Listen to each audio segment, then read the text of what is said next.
Hi, I'm Lori Betts. Welcome to Golden Years. And this is my favorite month of December because it's my birthday month. And I want you to come back. We have a special guest this month. We're going to show you that life goes on being a senior.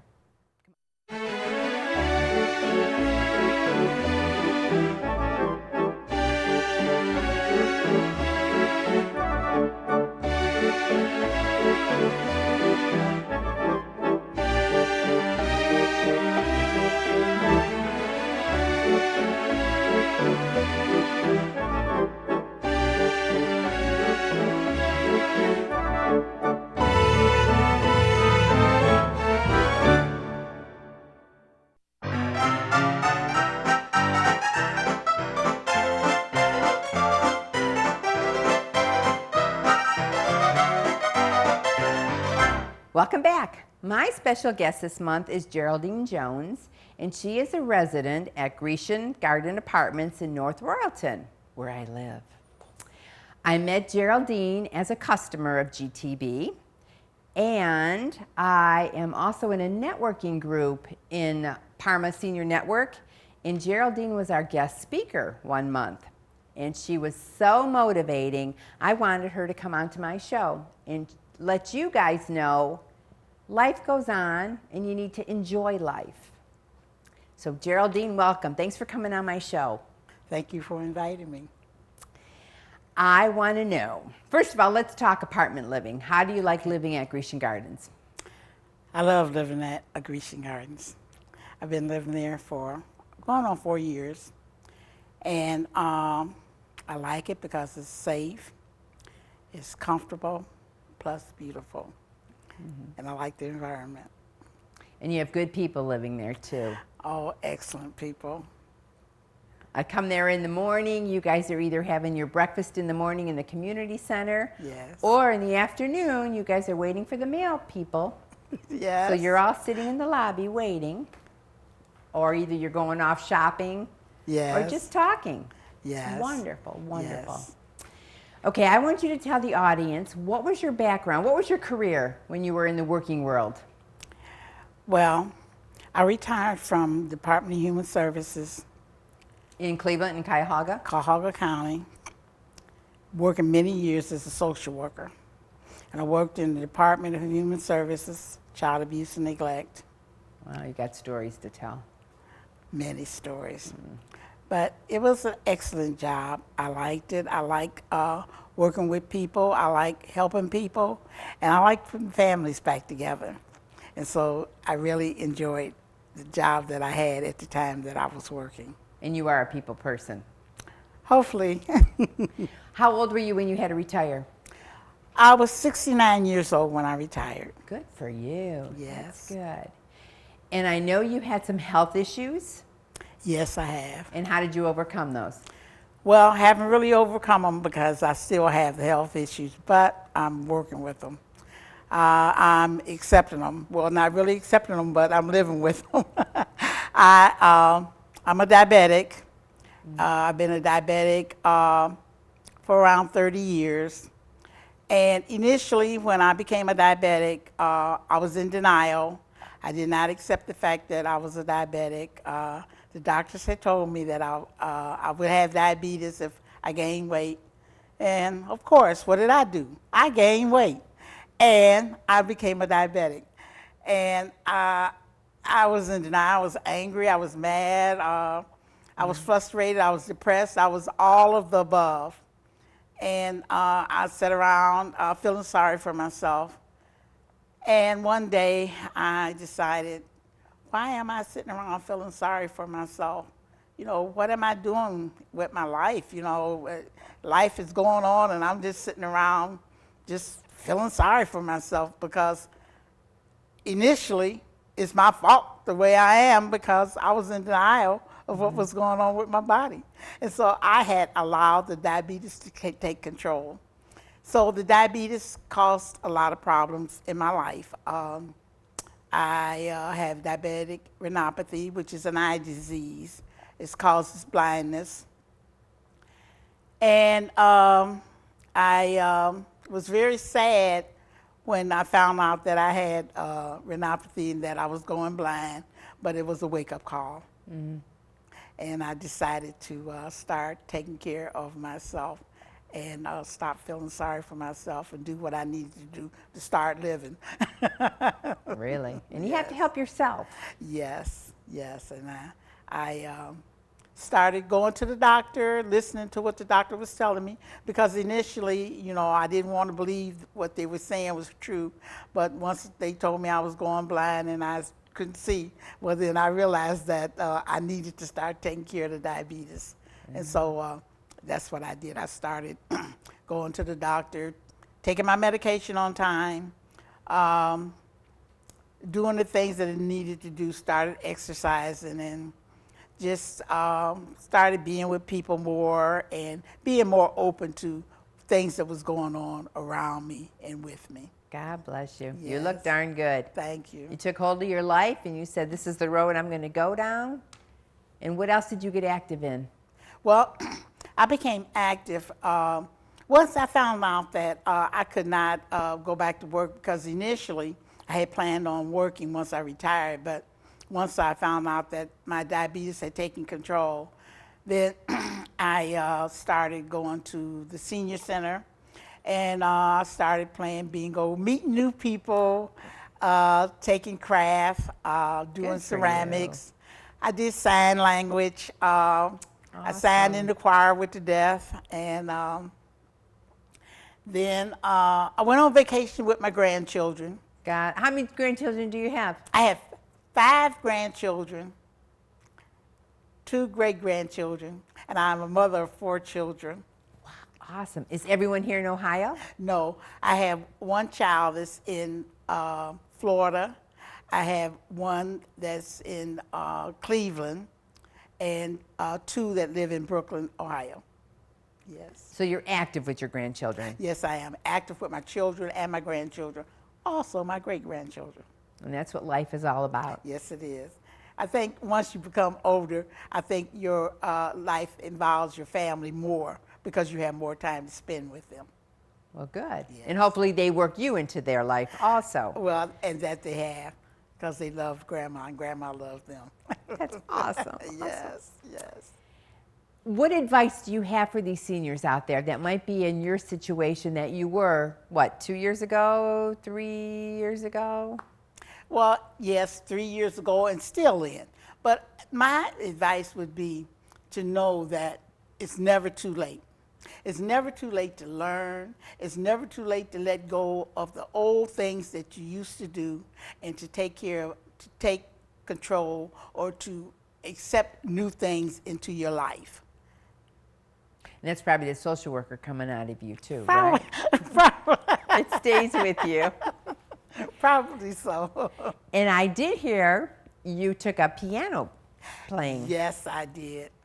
And I was very, very proud of that. I was living in the Grecian Gardens, and our director told me that they had someone that was teaching piano lessons. Actually organ lessons. And she asked me, you know, would I like to take lessons? So I was like, oh, I don't know. I said, I had tried to play the guitar, and that didn't work out. I give you credit. So I've tried several things, nothing ever worked out. I said, so I might as well try organ lessons. So anyway, I started taking these organ lessons. After 3 lessons, I was able to play. I was so happy. I was telling everybody, I can play, I can play. Everybody I met, I can play, I can play. People was like looking at me out the side. They were going to commit you.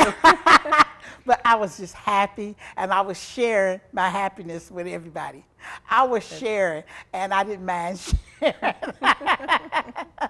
And I have a wonderful instructor. She's very patient, very understanding, and she allows me to grow at my own speed. Good, good, Yes. good. So your fingers just glide on the keys, or? Well, I'm doing a lot better. She helps me, like I say, with her patience and understanding. Because it's one thing about getting old. it don't come as easy when you're young as it does when you start getting old. So she's a very patient, understanding person. Have you gotten frustrated with yourself? Yes, and that I must say, a lot of times you do get frustrated, you get depressed, you become angry, but I overcome that, and because I think about what all I have went through and what all I'm going to go through and what all I'm doing, and that makes me happy to know that I'm able to do what I'm doing. So a lot of challenges face you and you overcome them. Yes, yes. And yes, a lot of it is mindset. yes. You know, yes. you have to tell yourself, okay, this is my life. I'm changing. And either you have to change with it or accept it Yes. or be a frump. Well, for me, I'm willing to make the changes. Good. I'm willing to make the changes. I'm willing to accept new things, and I'm willing to let go the old, because holding on to the old does not help. And you find that out, because I found that out with holding on to trying to not accept the fact that I had diabetes, and then knowing that it was still there. So holding on. And I also saw that you have a computer in your apartment also. Yes, I just got this computer. I had an older computer and I was doing really, really great. But, your children feel like you need to upgrade. And I upgraded. And so I'm learning how to use this one. But So you're on the webs, or yes, I'm do on you the Google, website. do you search? Or Well, do I'm learning those things. Okay. I'm learning. And your grandchildren, can you see them also on Skype? Well, I haven't got the camera yet, and I'm just learning, but I will be getting that because I do have that on my computer. Good, good for Yes. you. Oh, yes. And that's an awesome tool. Yes, it is. I mean, it's challenging too, because a lot of people don't even want to go down that road with the computer, with the new media ways to do things. A lot of people don't even want to use a cell phone Right. because it's a challenge. So it just sounds like you are just like ready to try anything. Well, yes.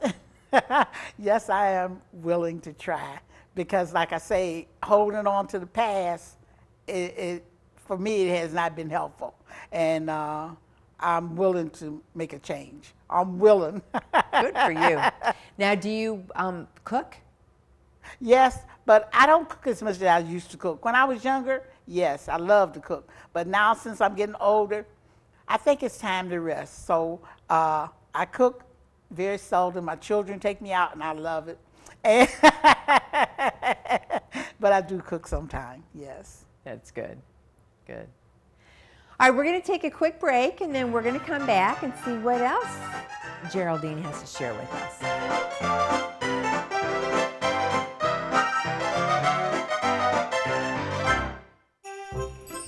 It's me, Santa Claus, coming to you live from the North Pole.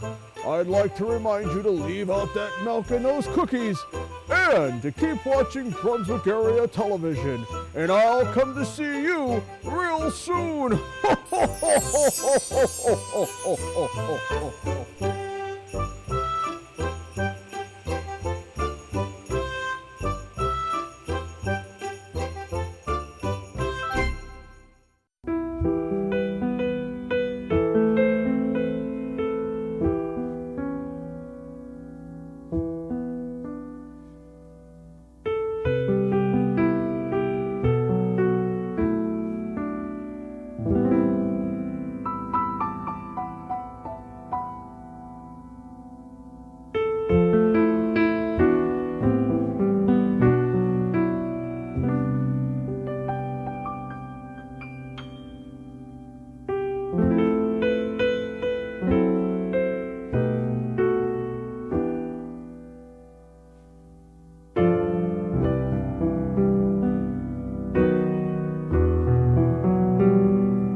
Welcome back to Golden Years. And my guest this month is Geraldine Jones from the Grecian Gardens in North Royalton.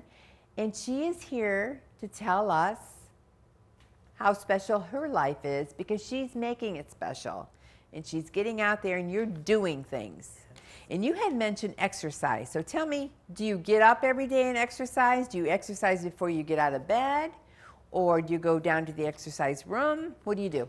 Okay, all of the above. Okay, exercise in bed. I go down to the exercise room. Plus, I go swimming. Good. Yes. And I could tell you the story about the swimming. Several years ago, I didn't know how to swim. And my grandchildren, I had 5 of them, they was begging me. We went on vacation, and they was begging me to go swimming with them. And I couldn't swim, and I kept telling them I couldn't swim. They kept asking me to go, and I was like, I told you I can't swim. And they was like, oh, Grandma, come on, come on, come on. We gonna show you, we gonna show you. But you know, they tell you they gonna show you, but when you get there, they don't show, they go on about their business. Yeah, it's all about them. But anyway, I made up in my mind that once we returned to Cleveland, I was gonna learn how to swim. So once we came back to Cleveland, I started taking swimming lessons. Good for you. Okay, and I took swimming lessons, and it took me a long time to learn how to swim. I mean, it didn't happen overnight. It took me a long time because initially I was afraid to turn the water loose. Then when I turned the water loose, I was afraid to lift my feet up off the bottom of the pool. Then I was afraid to turn my hands loose to get in the water. I mean, I was just afraid of everything. But I had some good instructors, and they really helped me with my fears. And I eventually learned how to swim. It took me a couple of years, but I did learn how to swim. I was very determined to learn how to swim because a lot of times when you're older and you don't know how to do things, people don't encourage you. You know, they kind of want you to just sit on the sidelines. But I was determined to learn how to swim. And so I did learn how to swim. And so the next year we went on vacation. I was able to swim, and my grandchildren were very proud of me, and I was proud of me too. And rightfully so. Yes. Even at my age, I never learned. Well, my mother tried teaching me when I was in my youth, and I just had a fear of the water. So to this day, I do not know how to swim. Oh, okay. But I just might take lessons. If you can do it, I could do it. Yes, yes. It just take determination. You just have to be determined no matter what anyone says, you know, because people will say little things, you know, to discourage you. But you have to just be determined. Sure. Because once you make up your mind what you want to do, it don't matter what nobody else say. And that's true with anything. Once you make up your mind what you want to do, you're going to do it regardless of what anybody says anyway. You know, if you stop and think about it. Yes, you are right. Right. You know? Are you a speaker out in the public? Do you do speaking engagements? Yes. Okay, let me tell you how this happened. One night, I was laying down. I had went to bed that night. And I woke up in the middle of the night, and I started writing. And I was thinking about what all I had went through and how I had came to the place where I was at. And I was like, I need to tell my story to other people because a lot of people feel the same way I feel. I had felt because I felt that I couldn't do anything and I didn't want to do anything. And I need to let them know that you can do things. And it don't matter how old you are, that you can do some things. You just have to make it up in your mind and be determined, and you can do it. And so this is how I got started. I started writing what I wanted to do, how I wanted to do it. I said I would like to speak to people around my age because the people around my age really don't have anyone to talk to that really understand them. Okay? I mean, we can talk to people, young people, they don't know. You know, they'll listen, but they don't understand. They're clueless. Right? And then the older people, you know, they're in a question to themselves, and so they don't have no idea. And so it's kind of like you have to come to that realization to yourself as to where you are and what you want to do and how you want to do it. And that's what I did. And I was able to stand on that. That's awesome. And number one, you have to be ready to help yourself. Yes. Yes. And you're going to be the initial person to get yourself out there and change. Right. And accept. Yes. Yes. That's great. So how often do you speak to groups? Okay. I started speaking once I thought about what I wanted to do. When I started talking to Kathy and the people at where I live at the Grecian Gardens, I told them what I wanted to do, and they was like, okay. So I asked them, I said, well, can I speak to you all, and will you all give me some feedback? And so they was like, yes. And so they were my first group that I spoke to. And they all came out and they supported me, and they gave me good feedback. And I spoke to them, and so I knew that I wanted to speak to people around my age. And so I spoke to some other people in other nursing homes. And then I went to a volunteers group, and I started speaking at the detention center. So I spoke at the children at the detention center, which that was a very good experience. Oh, I bet. Because they were open and ready to receive, and they asked questions, and that was just a wonderful group. And so I speak there. I had been speaking there like once a month. And I speak to people that have disabilities. So I'm speaking to all different types of people in different groups. So I've been doing, quite a bit of speaking. That's and, wonderful. I would like to do more, if the call is made. Okay, so you'll go out to nursing homes, you'll go out to assisted livings. That's great. Yes. And probably to high schoolers too, because Oh, yes. somehow our body changes and it sneaks up on us, and then one day you say, hey, I can't do what I used to be able to do. Right, and then a lot of times as children, like one time I spoke with this group and they were like kind of laughing, so I was like, okay. I say, I know that you seem to think things are kind of funny. I say, but kind of think about it. I'm here. I say, and I have grandchildren your age, so you're all my grandchildren. You're all old enough to be my grandchildren. I say, but one day you're going to be standing here. Mm-hmm. It won't be me, it'll be you. I say, so think about it. It's me today and you tomorrow. And they was like, their eyes got real big. Right. They had never thought about it. They hadn't thought about they would become the age that I am. Mm-hmm. And I say, yes, it's me today. Yep. It's you tomorrow. But you will be standing here. And they was in amazement. So, I kind of like talking with them too. It's kind of like opened up their eyes. Oh, yeah. Because when you're in your teens, you're infallible. Right. Nothing's that you're just going to be that age forever. Right. And life is going to be good to you. Right. And life can change in a heartbeat. Yes. It changes in a heartbeat to the degree that, oh, how did I get this old? Life had passed me by. You start thinking, it just becomes overwhelming when you realize, time really went fast. And it does, it does. Yes, yes. And it sounds like you have a good support system with your family. Yes. And family is so precious. Yes, it is. Yes, it is. My children are very, very helpful. My grandchildren, and we all get together and we support one another. My daughters, they come to my aid whenever I need, and I'm always in need. And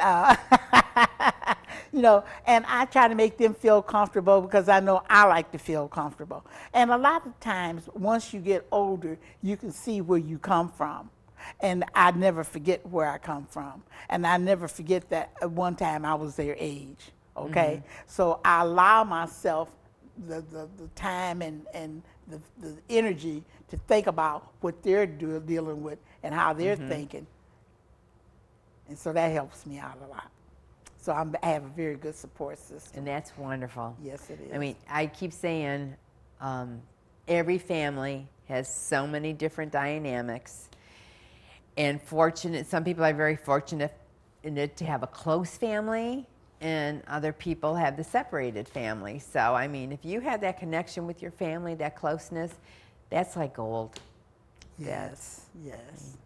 And I am so glad I had you on my show this month. You are a breath of fresh air. Oh, I thank you for inviting me. And when I first met you, I thought, you know what? This woman is powerful. You know, she is just so full of energy. And that's the point I wanted to get across to everybody, that, you know, God gives us our life. He changes us. Yes. You have to deal with it. Yes.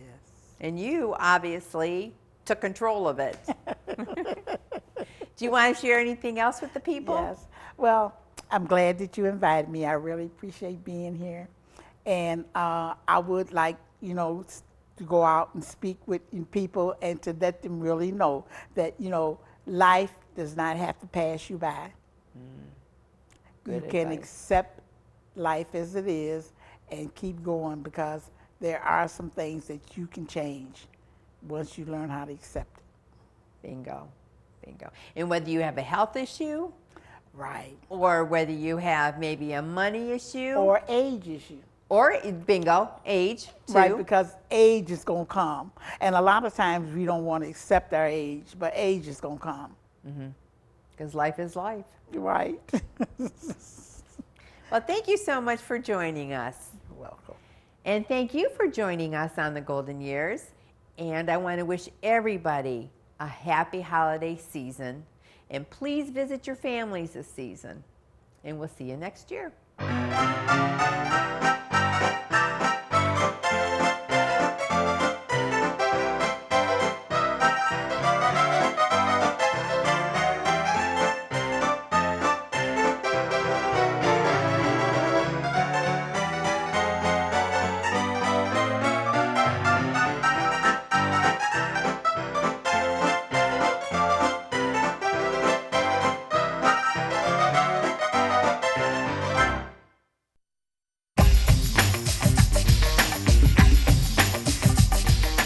Hello everybody, I'm Mike Carbon from Totally Tone Personal Training, and today I would like to show you how to do a proper abdominal crunch to work our core abdominals. This is a great exercise because our core allows us not only to maintain good posture, but to be able to stay upright for as long as we can. Our core supports everything as far as our body is concerned. All right, you ready to go, Barbara? I'm ready. Let's do it. Okay, we're going to go ahead and have a seat here. We're going to lay back. We got our exercise mats out. You at home, any firm surface that you have that you feel comfortable laying on would be great to start with. Go ahead and place our feet flat on the ground, about shoulder width apart, and we want a slight bend in the knees. Now, we're going to go ahead and lay back. We want the back of our head to actually touch the ground because we're focusing on having our chin pointing towards the ceiling, so that way our spine and everything stays in alignment. We're going to go ahead and place our hands on our thighs. Now, we're simply going to squeeze the abdominals, bringing the shoulder blades off the ground, and then relax to the starting position. Once again, remember to keep your chin up. You don't want to bury your chin in your chest like I see too many people doing. All the way up and all the way down. 12 to 15 repetitions, 3 to 4 sets is a good place to get started. Let's check in on Barbara over there, see how she's doing. Excellent. Notice how Barbara has slow and controlled movement. She's sliding her hands all the way up to her knees and then all the way back down. So she knows she has complete range of motion. She's obviously breathing because she's not turning red or anything. So good job, Barbara. How's that feel? Feels good. Excellent. Remember, guys, there should be no pain or strain in the neck or the lower back as you do this exercise. And as always, try to challenge yourself to do a little better each and every time. Thank you for joining us today, and we'll see you next time.